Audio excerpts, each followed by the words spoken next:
Welcome to the Asian Wedding Podcast with your hosts, Radhika and Shindi. On this podcast, we talk all things wedding planning, share expert advice and insider tips to help all of you brides and grooms become fully equipped to plan your dream wedding day. Hi, and welcome to today's episode with myself, Radhika, and Shindi. We appreciate how difficult it's been since the pandemic started last year, and many couples have had to postpone their celebrations for various reasons. So today, we really wanted to give you some of our insider tips on dealing with postponements. So the first thing we would recommend that you do is check over your agreements in place if you are looking to postpone your wedding date, and also check over your wedding insurance policy if you have taken out a policy.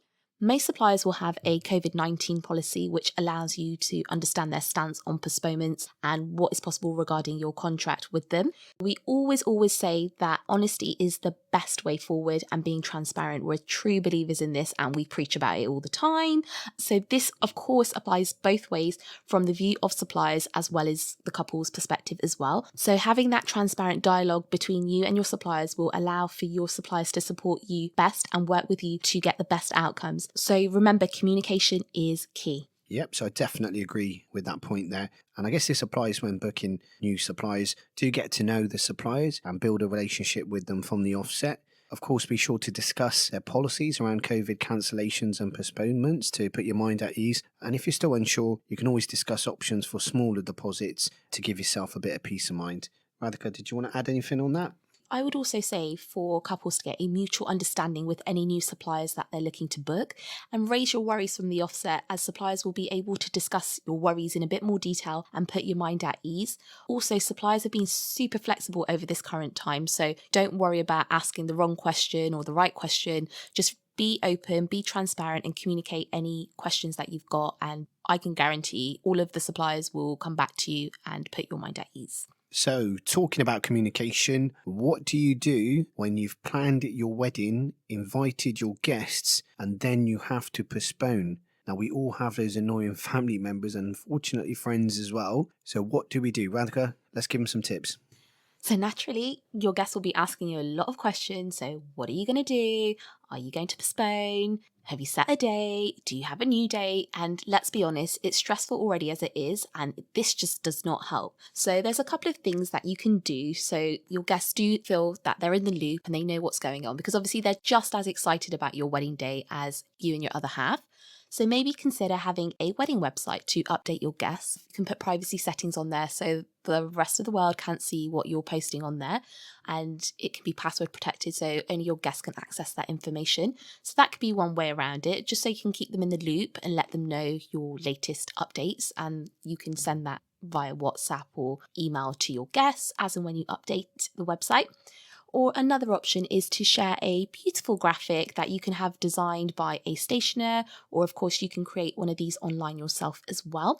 And you can have the most up-to-date information on there. So it could be something like, we're postponing and further details will be shared soon, or save the new date, or whatever the update might be. And you can share that across WhatsApp, email, and keep your guests in the loop so they don't have to keep pestering you for that information. So kind of be one step ahead of your guests, if that's possible. Most definitely. Now, the one thing about postponements, and actually with all the time that most of us are experiencing at home due to new sort of COVID restrictions and maybe new working requirements as well, is to take advantage of the additional time. You can spin your postponement into a positive, which either means spending some extra time focusing on extra details and making the event even more special for your guests.